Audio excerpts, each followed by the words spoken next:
sure you can hear us well through the sound check settings. If you look at the bottom of the interface, you will see an option to ask questions. Please send your questions at the end of the presentation so we can answer them during the question and answer.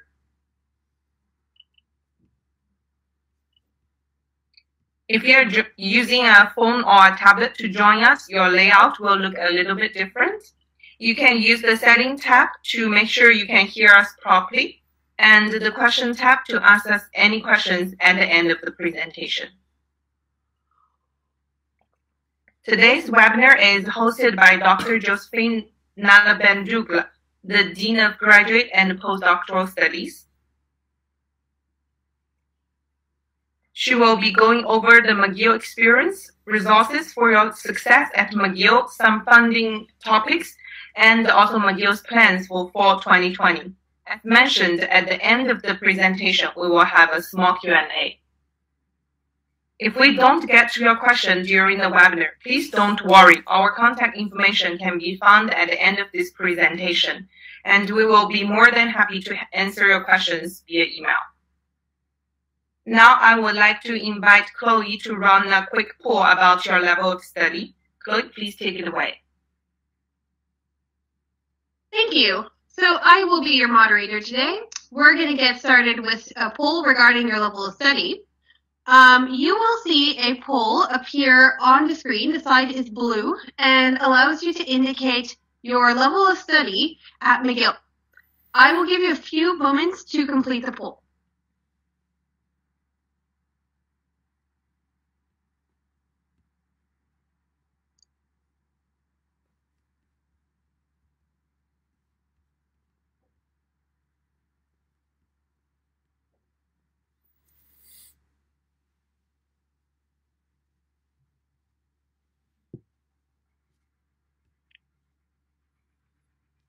Okay, great. So we're seeing a lot of master's thesis, 44%, 34% master's non-thesis, and 23% PhD. I'll let the poll run for a little bit more time.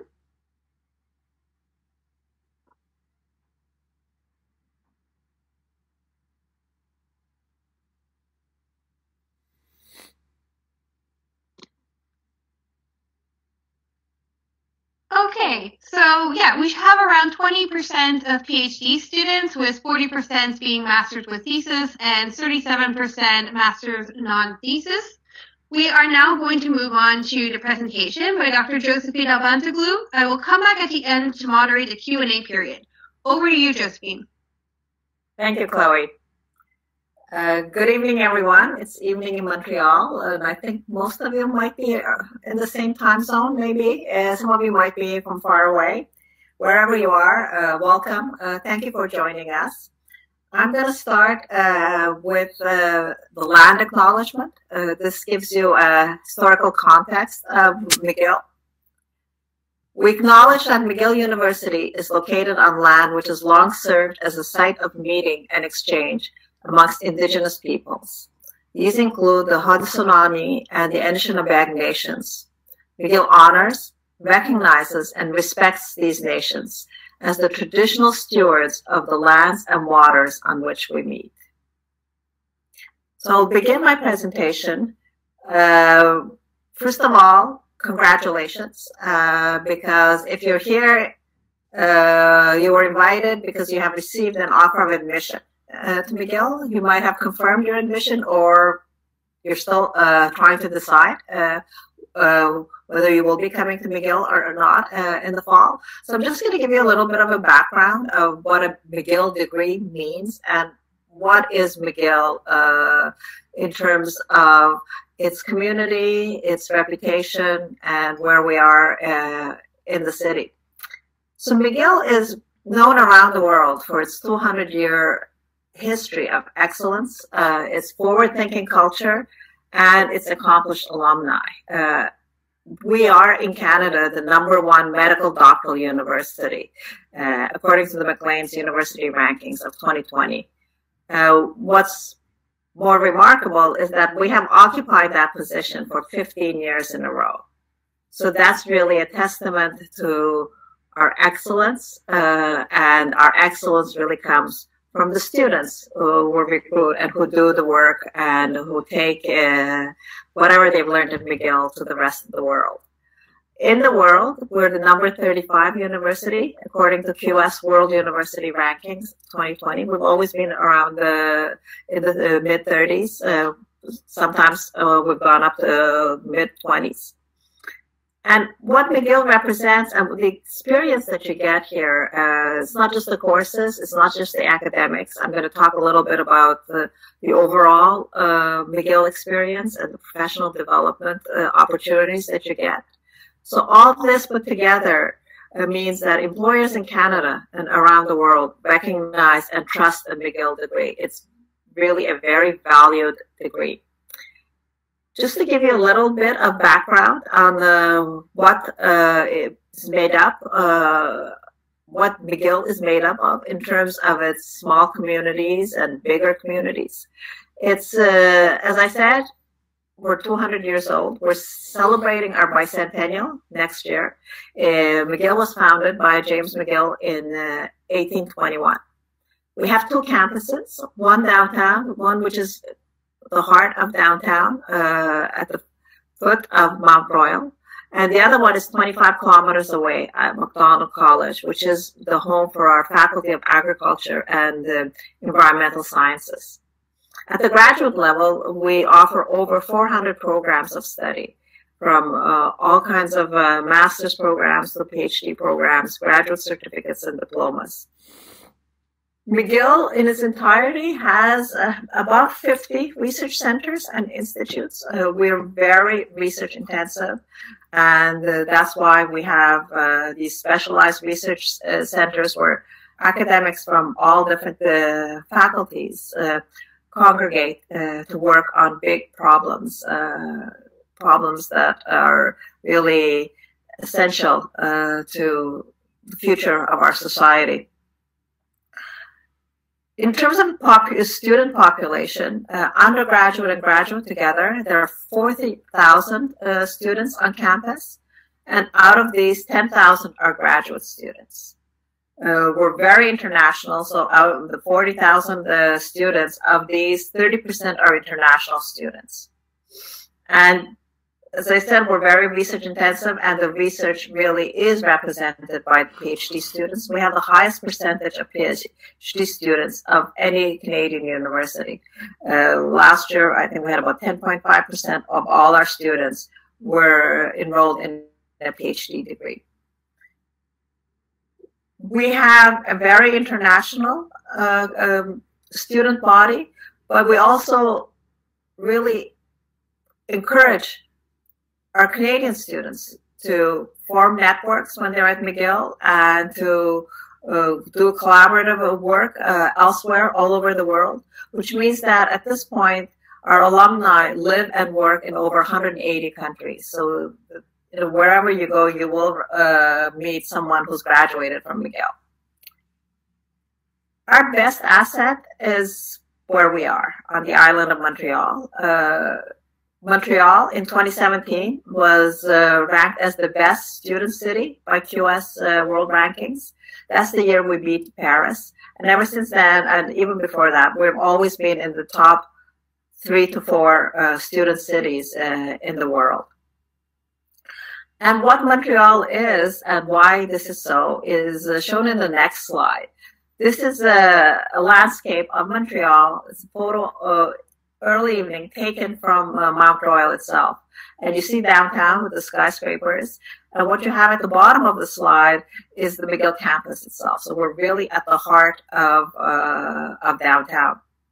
So Montreal is a pretty amazing city. It's a large city, a large population, over a million. It really gives the impression of being a small city. It's full of creative people and innovators. It's very culture driven, and all kinds of individuals choose Montreal as the place they want to live, because it's very affordable. Diversity, there's no question about the diversity of Montreal, and best student city in the world. I mean, one of the reasons was because McGill is one of 5 universities in Montreal. And most of them are downtown Montreal, so that you're going to be crossing students from all the other universities throughout your stay here in the city. And what that means is that our faculty members collaborate with their colleagues at the other universities. So some of these professors might sit on your advisory committees. They might be part of your examination committee. You might be collaborating with them. You're collaborating with their students. So we're a very collegial and intellectual city because of all the university population that we have. It's also a very safe city. As I said, it's a big city, but gives the impression of being very small. It's the safest city among the top 20 urban centers in North America. And as shown in the next slide, Montreal has so many different qualities. You know, it is really an amazing city for quality of living. It's safe, as I said, but it's also very affordable. It's the home base for a lot of innovation. So it's international institutes have their headquarters here, pharmaceutical and financial companies, as well as aerospace firms.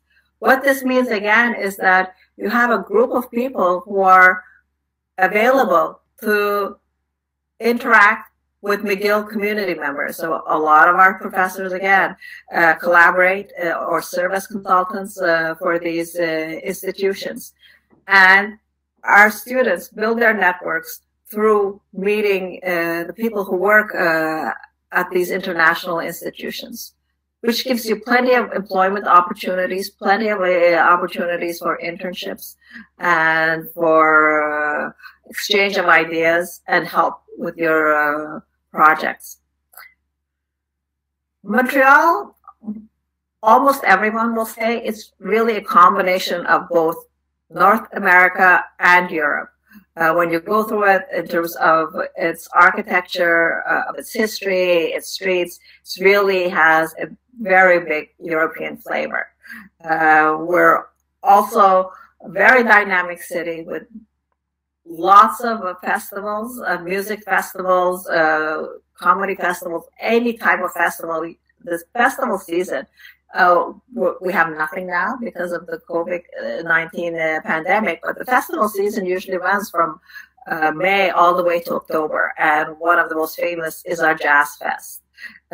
We have a slew of museums that are award-winning museums that are very accessible. And we also like our food.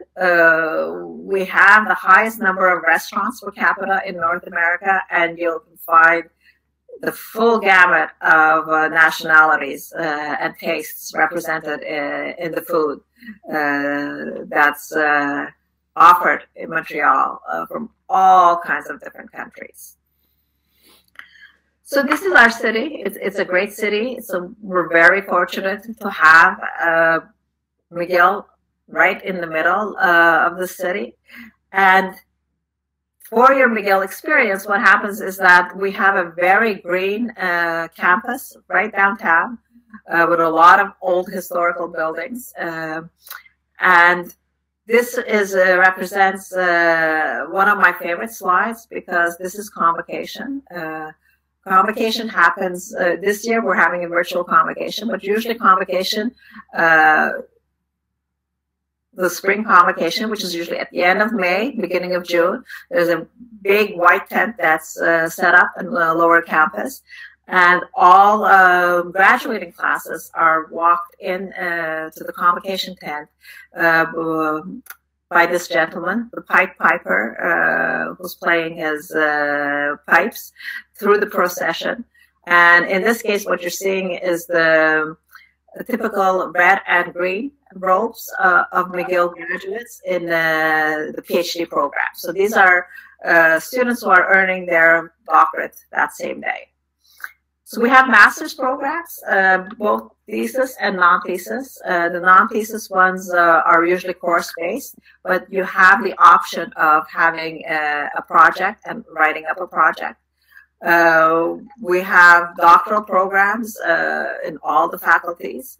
And because we have a lot of collaborative work and especially in our research institutes, as I mentioned, we have interdisciplinary and interfaculty programs, both at the master's and at the PhD level. So what does GPS do? What does my office do for you? I mean, what you've got so far is that you've probably received your letter of offer, as I said initially, and that's a letter that's signed by me. And when you get your diploma and you graduate, that's also going to be signed by me. Which means that graduate and postdoctoral studies, my office, really takes you from beginning to end. We're there all steps of your path to graduation. So we provide leadership for both graduate teaching and graduate supervision, for research regulations for over 400 graduate programs. We recruit the best students, and we're here to support your success. So we work very hard to give you essential information and to give you whatever resources you need to succeed. My office also manages the funding opportunities for graduate students, as well as help you prepare your thesis. Your thesis is submitted to graduate and postdoctoral studies, and the evaluation process and the examination is also managed by my office. So this is what we do in terms of academics, but there are also a lot of other offices that are involved in graduate life. And as you can see in the next slide, what we have in terms of resources is that the first one, and you probably maybe even already interacted with this one, it's Service Point. So Service Point is really the record keeper. That's where you send your documents, but they are also the people in enrollment services who will be responsible for your transcripts and for your records while you are at Mcgill. We have amazing libraries.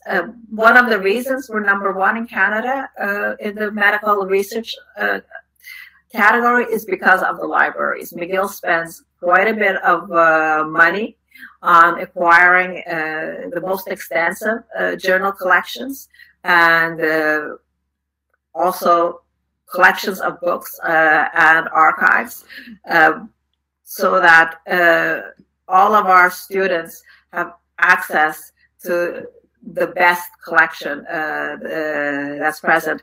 For example, during the closure, when the library is not available, when these books are not available, whatever had been digitized through the Google project, our students have access to this through something called the Hathi Trust.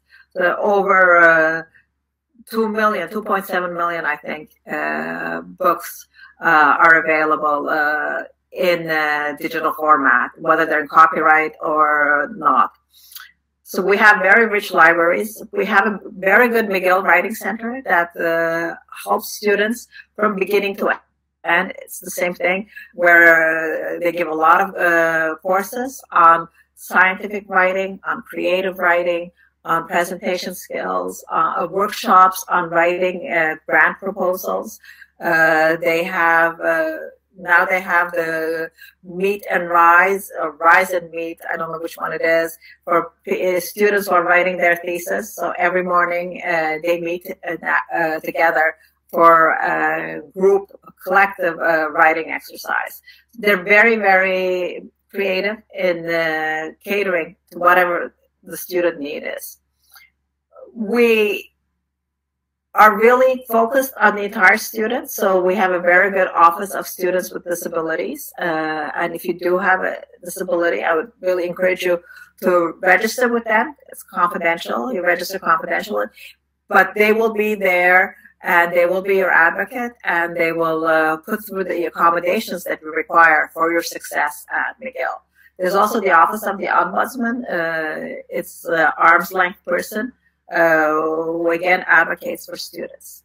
We have student aid and teaching and learning services, gives a lot of workshops on teaching skills, pedagogy, curriculum development, and so on, and students have full access to TLS.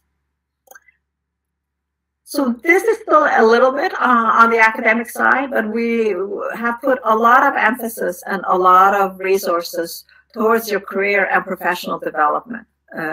We really emphasize the skills development. Like we are renowned throughout the world for the types of students we produce. They're articulate, they have a critical sense, they're analytical, they're great communicators, and this is what Mcgill offers you during your time here on campus. We have one of our marquee programs is skill sets. This is an award-winning program that's been running for about 10 years now. It's all kinds of workshops for professional development and anything that you might need from, we have survival skills. For example, I think this week what's being run is survival skills for scientists and engineers, everything from presenting outside of academia to professional behavior, in industry to negotiation skills and so on. We also have a lot of clubs, and we have, again, workshops through skill sets that help these clubs. For example, we are another one of the workshops that was being given this week was science and good advocacy. How a scientist can also use public policy for advocacy. So whatever you want is available on campus. In terms of the communication skills, multiple departments teach leadership workshops, leadership programs. And the one that we're really proud of is the 3-minute thesis competition, where the entire campus gets involved. It starts in the fall at the level of the departments, and students go through heats and different levels, and it culminates in the spring in a competition where 12 to 13 students talk about their research in 3 minutes with one static slide. And what we do, it's really an event that's taking place over multiple months, because we give a lot of training to the students in terms of pitching their ideas, in terms of designing their slides and so on. So our winners go on to the national competition. They've won the national and international competitions. Well, we also think that part of building your networks and part of becoming, the consummate researcher is to get a lot of experiential learning opportunities. And I'm going to talk a little bit about these later on, but we have mobility awards that allow students to go away in collaborative research or archival research, just to really expand their horizons. And the doctoral internship program is an internship program that happens at the very end of the PhD, after submission of the thesis and before the exam, the oral defense, during the 2 or 3 months that the student is waiting for that, they can undertake an internship program.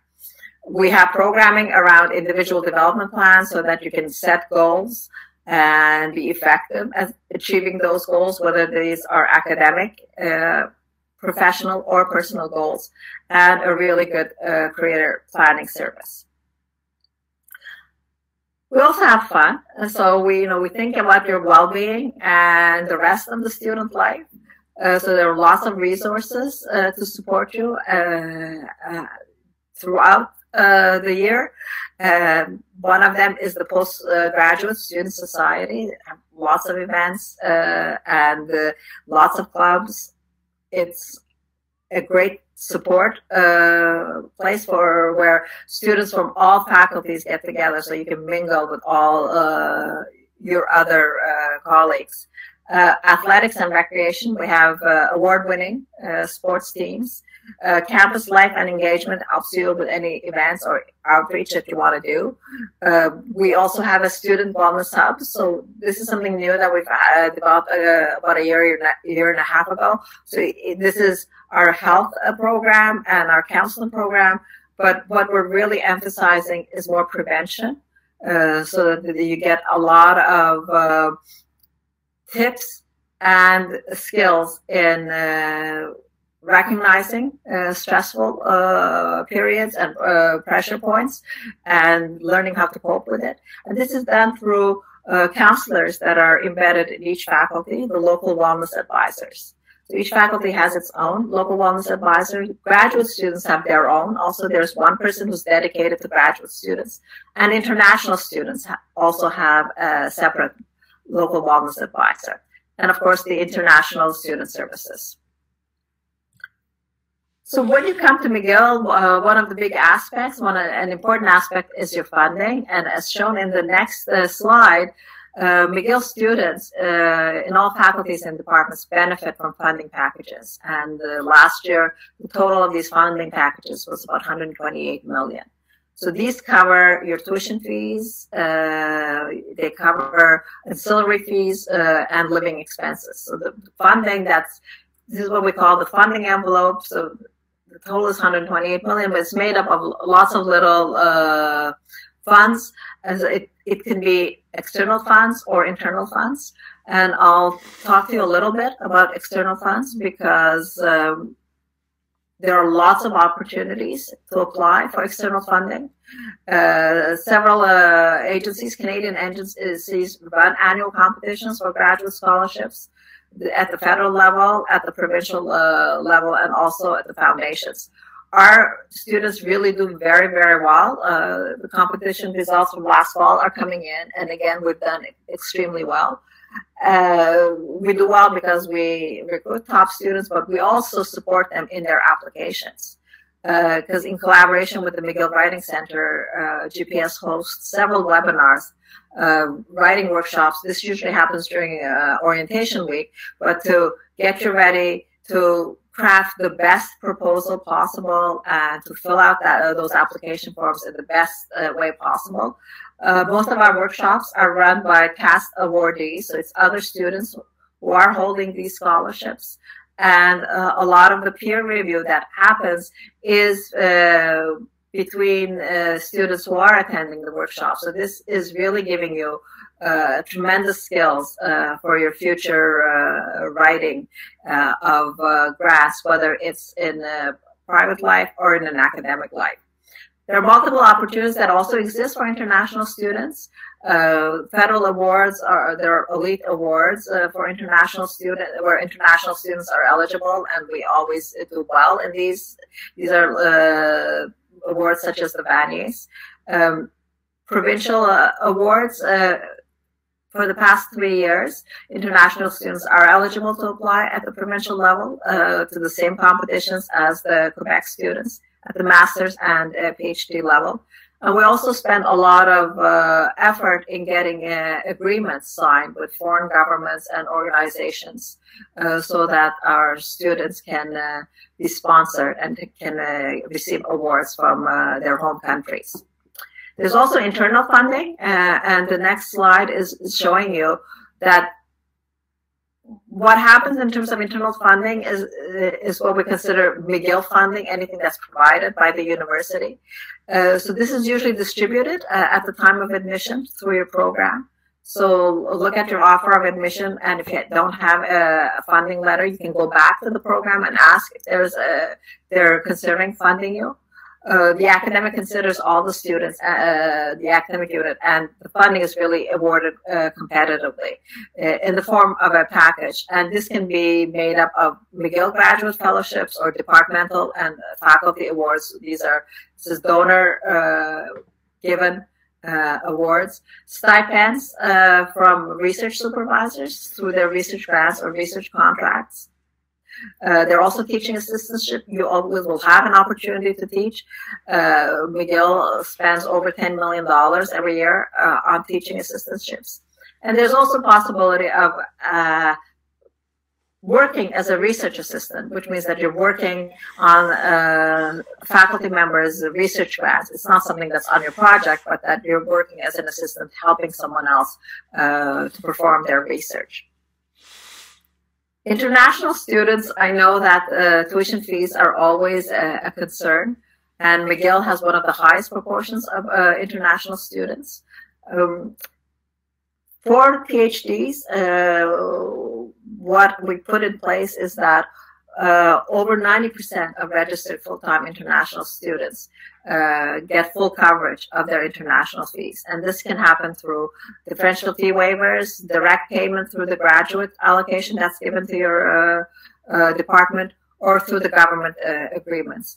There's also some coverage of international master's fees, and that might happen at the level of the department through the fee waivers or through the agreements that we have negotiated with different governments. What we have something as this is one of the principal Fortier's projects, is to what she considers to be the Mcgill commitment. What is the experience we're giving to Mcgill students? So there's Mcgill commitment for undergraduates and for graduate students. And as part of the Mcgill commitment for graduate students, what we have focused on is really their experiential learning. So graduate students receive over $1 million in mobility awards. This is to carry research abroad, whether it's in research labs or in libraries, field work, whatever. Every year, about $1 million is spent, is given out to all of our students, master's and PhD.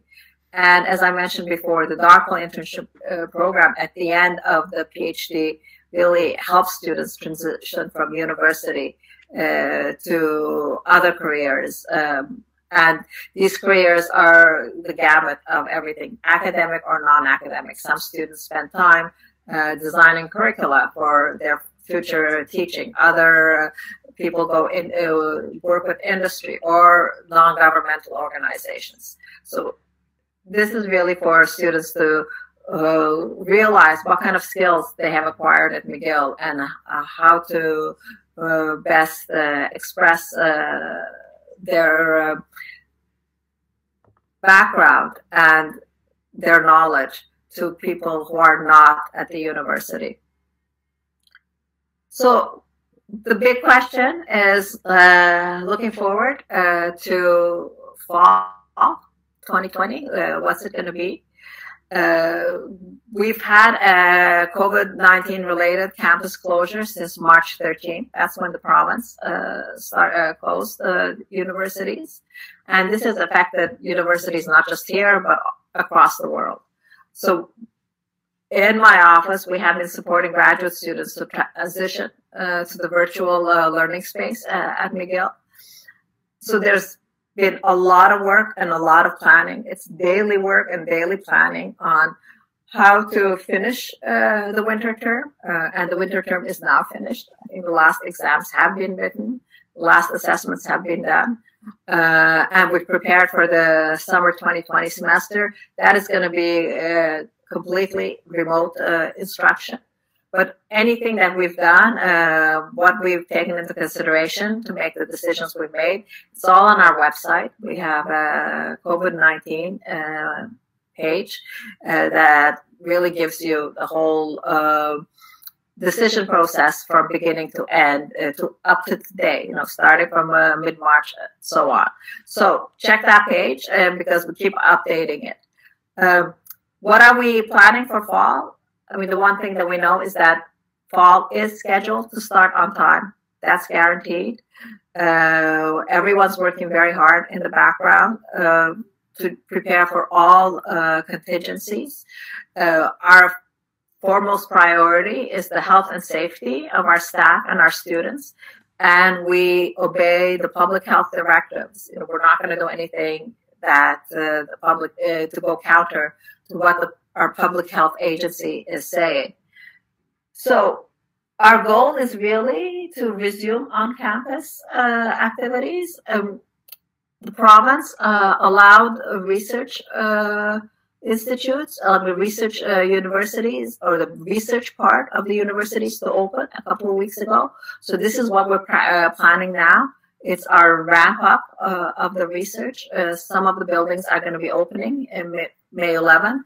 This is very gradual, very progressive. It's going to be the utmost priority is, again, health and safety, which means it's social distancing.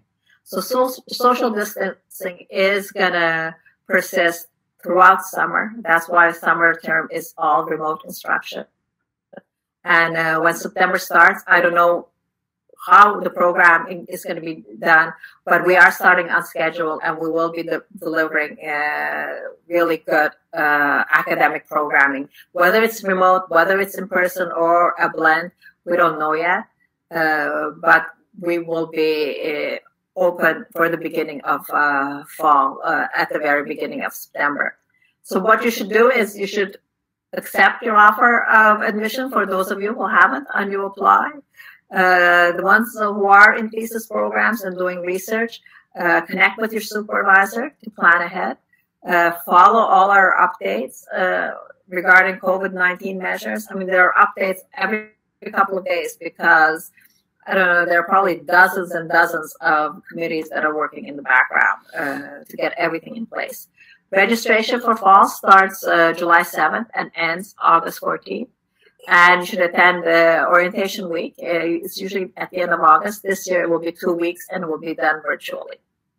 There are other ways of connecting with us. This is the first, this webinar is really our first touch point with you, but there will be a virtual fair on May 16th where all of the student services will be present. So will we. International Student Services will be there. You're going to be getting webinar notices from Campus Life and Engagement as well as the International Students Services. So stay tuned for frequent emails from us, and we might be doing other webinars as the season, the admission season unfolds. As I said, things are changing very frequently. This has been it's evolved so fast, and we've pivoted really well. Every few days, we're pretty much amazed at how much we've achieved almost overnight. So you can contact us through gradapplicants.gps@mcgill.ca, but you should also be going and looking at our webpage, www.mcgill.ca/GPS.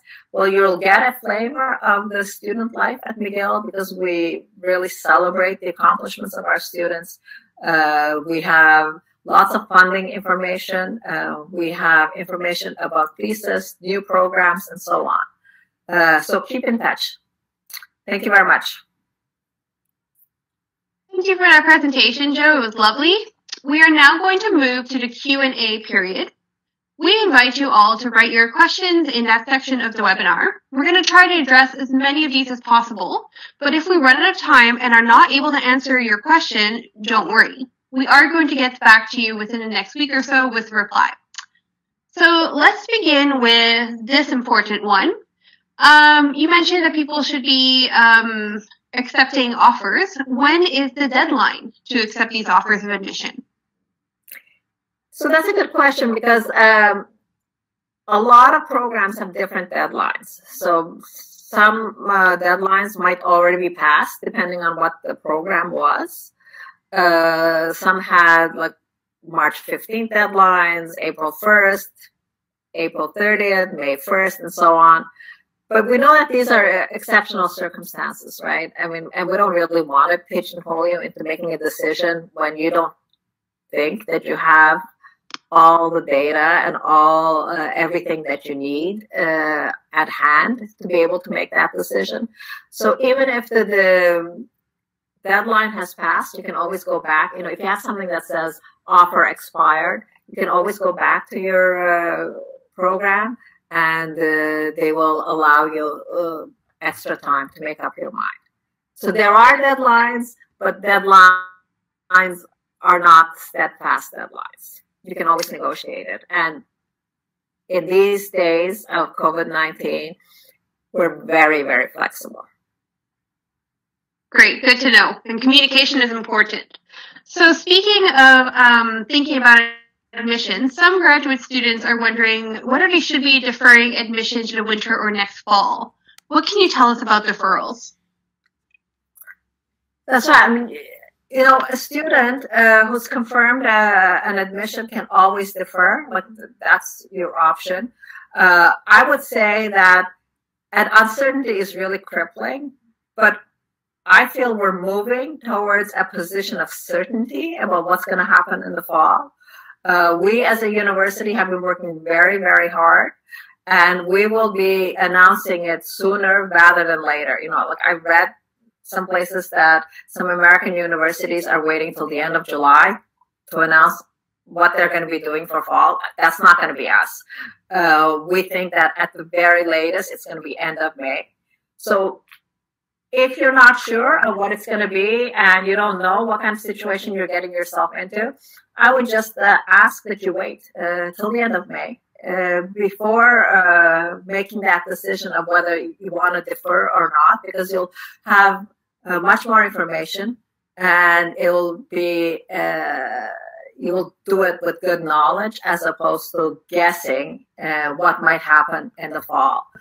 And if you're going to defer, you can defer to winter 2021. Not every program has admission for winter. Some of them only have one admission a year, which is in September. So you might have to defer for an entire year instead of just one term. But programs are also revisiting that because if we have a lot of deferrals, then they might be able to open up admission for winter to take in an entire cohort. You can defer up to the last minute, really, honestly. And I would, first of all, ask you not to defer now, because you don't have enough information to base yourself on. And even later on, if it evolves and your personal life changes, right? No one really knows exactly what's going to happen in different cities, in different parts of the world. You have till the beginning of fall to make up your mind about that deferral. Okay, fair enough.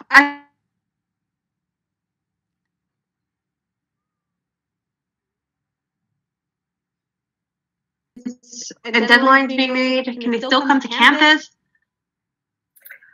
So normally, like in a non-COVID-19 situation, like normally every year, students have until October to provide their final official transcript as part of their admission condition. So you shouldn't even be worrying about it now because you have till October. And depending on what happens worldwide at the beginning of fall, we might even delay receipt of the documents later than that, depending because the entire world is living the same thing.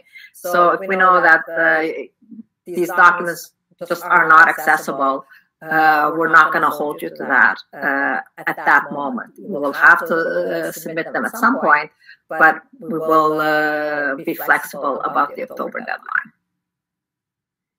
Okay, great. So staying on the topic of documents, for students coming to Canada, when should they be applying for their CAQ and study permits? And is it normal if there are delays in receiving these? There are always delays in receiving these, which brings me to the real answer, which is like now. You should be applying right now. Because there are always delays. It's always paperwork, right? You're mailing something in, someone's looking at it, responding back to you. So even if you're thinking of deferring to winter, for example, I would still apply now to give yourself enough time to get the CAQ and the student visa. They are being processed, but they're being processed slower than usual. So you've got to realize that. You can be concerned, but not too concerned because of the situation that we're in. That's why the more delays are happening now. For the CAQ, we have been told that they don't necessarily need original document, which used to be absolutely imperative for them. They will take scan or photocopies. Okay, great. So going to the topic of fall 2020 and what the university is going to look like. You mentioned that the university is going to be reopening the research lab soon, and we're ramping up. So does this mean that master's and PhD students will be able to start their research in the fall? Do we know what's going to happen with programs that have these large practical components that may involve like internships on campus? Yeah, so we're preparing with trepidation to open our research. And what I said before is that we're doing this progressively, like really gradually and progressively. So it's not just the entire campus, it's a few buildings at a time that we're given permission to enter, and keeping the density low, which means a lot of social distancing. So I think, and the priority is really our senior graduate students, the ones who are going to be graduating, for them to finish their last experiments, and for senior postdocs to finish their last experiments for their papers. So that's really the priority. So what's the density going to be in September? I can't really tell you how much social distancing we're going to be having. I'm not sure that a research student is going to be coming into a research lab right away that first week. What we've been prioritizing is making sure that people can finish their courses, because every program has required courses. So if you're making progress towards green by getting rid of all the courses that you have to take, then starting your research in winter, I think that's going to be very feasible, because you will be progressing to your degree. You will not be losing any time. For anything that has a practical part, like we will have virtual labs for some of them, but if you're doing it in internships and so on, not that many programs have internships in the first term. And what's going to happen is that for clinical internships, so we're going to push it off to the second half of the year. Okay, great, thank you. So a big part of the supervisor before arriving, what advice can you give in this regard?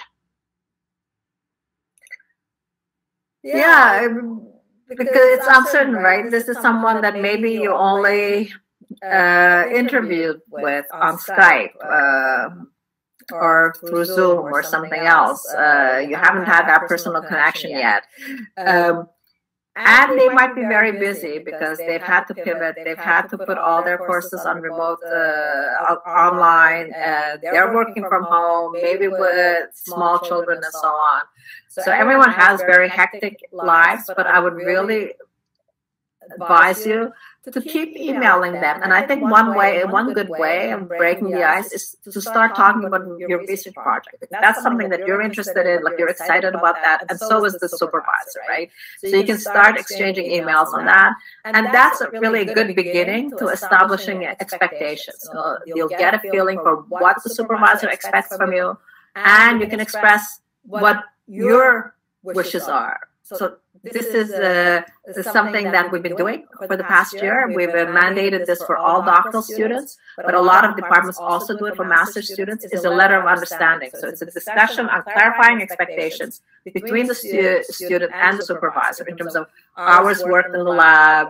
If you hand in a written work, how long does it take for feedback? What are the authorship practices in that lab, and so on. So you can start talking about these expectations, and if you just want to have an idea of the topics to broach during the discussion, we have a webpage that's called Grad Supervision. And on that, it's a double column webpage where one side is advice for students, the other side is advice for supervisors. I would really recommend that you go and read that, and it will give you some topics of discussion so you can start clarifying expectations from the very beginning before you arrive. And this is one of the best practices, actually, for establishing a really good supervisory relationship. Great. Moving on to a question about funding. It's a two-part question. Are there still opportunities to apply for funding? And are any of these opportunities for non-thesis students? So we have very little funding for non-thesis students. Some of our internationals do fall into some of our agreements, but it's not that many, again. Some departments might have specific funding for non-thesis students, so you have to go through your own program. Generally, at the university level, there is no funding for non-thesis students. In terms of, is it too late to apply for funding? most of the competitions are going to be early fall, and that's why we prepare students with those funding workshops during the summer so that they can prepare the best application, a winning application. Whatever funding is available now, in terms of competitions, if I think of one thing, there's one competition that's open, and this is only for PhDs and incoming PhDs, and that's the Tomlinson competition. So if you've already been admitted and you've confirmed your offer of admission, we have these amazing graduate fellowships donated by Dr. Richard Tomlinson. They're $35,000 a year for 3 years. And it's a campus-wide competition for incoming PhD students. And the deadline, because I just saw the reminder go out today, the deadline for this is May 28th, and it's your department who's nominating you. You prepare the application with your graduate program director and your supervisor. So for any of you who are interested, you still have 3 weeks. Great, thank you. So let's talk a little bit about life in Montreal and life on campus. We had some questions about traveling between the two campuses and how that happens. Yes, I think we've started it. During the closure, we had stopped the shuttle. There's a shuttle that runs very frequently between McDonald campus and downtown campus. It's a modified school bus, very frequent. And it has, I think its schedule has restarted as of this week. A lot of students who are admitted to programs at Mac campus actually live downtown. So they take this shuttle all the time. Even the Dean of Agriculture and Environmental Studies takes the shuttle. But what we'll also have, I think it takes about half an hour to make the trip, because I've taken the shuttle too. But we'll also have a rapid transit system that's being built in Montreal. And there will be stops at McDonald campus and downtown. So when that transit system is operational, the trip will only be 15 minutes between the two campuses. Oh, wow. Okay. So let's move on to housing. Does Mcgill offer housing to grad students, and how does one go about finding an apartment? So we don't really have a lot of residences just devoted to graduate students. I mean, we have a lot of residences per se, but not really just devoted to graduate students. But on the Mcgill housing page, student housing page, there is a section that's just for graduate students.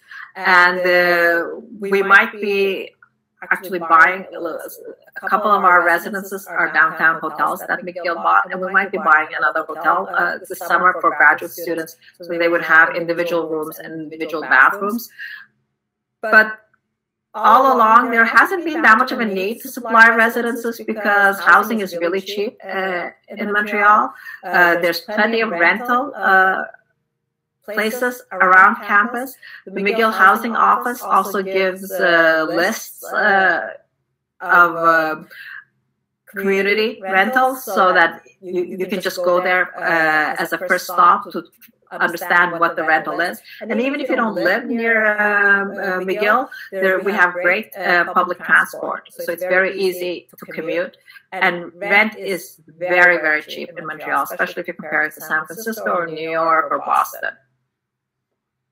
Great, thanks. So there's also some curiosity about, life on campus and the orientation for new students. So can you speak a little bit about orientation week and what our incoming students can expect? Yes, orientation week is a lot of fun. Tons of people on campus, and that's why this year it's going to be virtual, because we really don't want that density.